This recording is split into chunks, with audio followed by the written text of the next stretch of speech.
Hey, this is Mrs. Kreider with just a quick video to show you the difference between dilating when the center of dilation is at the origin and the figure you're dilating does not pass through the origin, and the other scenario, which is over here on the right side of the screen, where the figure and the center of dilation both center at the origin.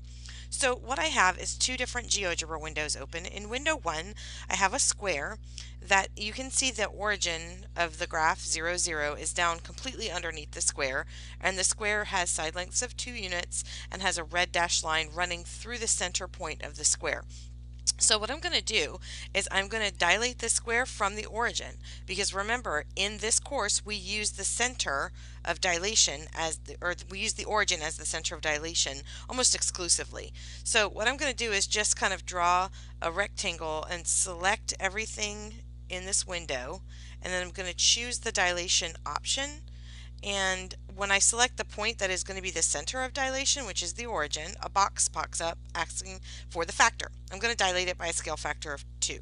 So when I click OK, we will see that our new square is now centered at the point 0, 4 instead of 0, 2, because we can see that we've just multiplied everything by our scale factor, and that red line that was passing through it is still passing through the center of the square, but has moved its position and is now parallel to the original line.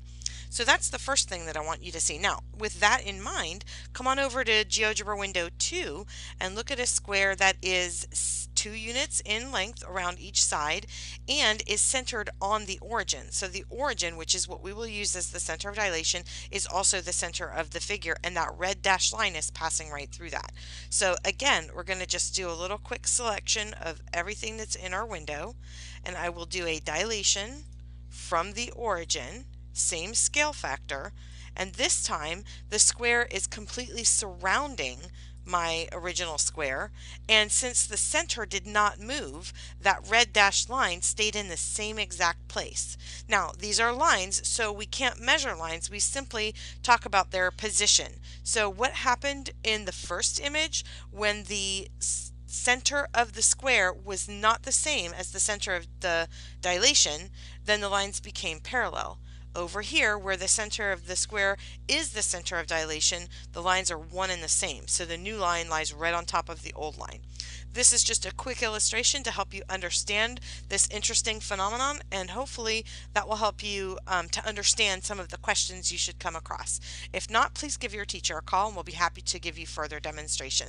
Thanks!